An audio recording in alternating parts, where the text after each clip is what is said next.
Welcome to Crisis in Perception, where we examine the systems shaping our world, one book at a time. Today, we're digging into two of the most influential figures of the 20th century, Winston Churchill and George Orwell. And we're starting with a pretty heavy question. What happens when just saying what you see, when telling the truth, becomes a dangerous, revolutionary act? Because that's exactly the world they found themselves in during the 1930s and 40s. Our guide for this journey is Thomas Rix's fantastic book, Churchill and Orwell.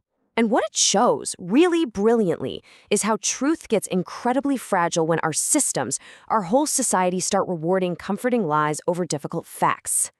So, what's the core idea that connects these two very different men? Well, it's this.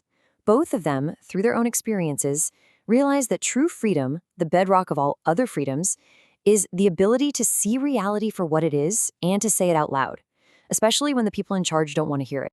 All right, so here's how we're going to break this down. First, we'll look at their unlikely alliance.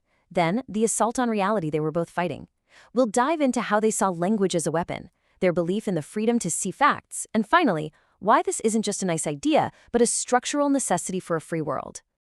So let's start with this pairing, because honestly, it's pretty improbable.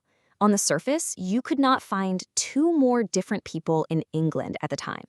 You have Churchill, right? The ultimate insider, an aristocrat, an extrovert, someone who saw life as this grand parade and wanted to be right at the front, leading it. And then you have Orwell, basically the complete opposite. A quiet, introverted writer, an idealist who was obsessed with clear language and just accurately describing what he saw. But despite all those differences, they ended up fighting the exact same fight. They were both staring down the twin threats of fascism and communism, Hitler and Stalin. And they both realized that the real battle wasn't just on the battlefield. It was a battle for the mind, for the right of every individual to think for themselves and to dissent. The book uses this incredible metaphor for what they were doing. It's like they were the only two people in the room pointing at this giant, flashing red warning light on the dashboard, while everyone else was busy trying to cover it up or just pretend it wasn't there. They just kept pointing and saying, "Hey, look." And that warning light brings us to the real problem they were up against. A full-blown assault on reality itself. A moment in history where entire systems started to reward people for denial. Now, how does that happen? Well, it starts with something we can all relate to. Psychological avoidance. That human urge to just not deal with a hard, ugly truth. But in the 1930s, this wasn't just a personal weakness. It became official government policy. It had a name: appeasement. So you ended up with this massive split. On one side, you had the comfortable lie, the one that everyone wanted to believe, that you could make deals with dictators, that you could compromise your way to peace. And on the other side, you had the inconvenient fact, which Churchill and Orwell saw so clearly. Nazi Germany was getting ready for a massive war, and the Soviet Union was absolutely not an ally you could trust. This is where Orwell, in particular, just had this game-changing insight. He saw that this attack on reality wasn't just about ignoring facts. No, it was about destroying the very tools we use to understand facts in the first place. It all started with language. You know that famous concept from his book in 1984, the memory hole? Well, that wasn't just science fiction. It came straight from what he was witnessing.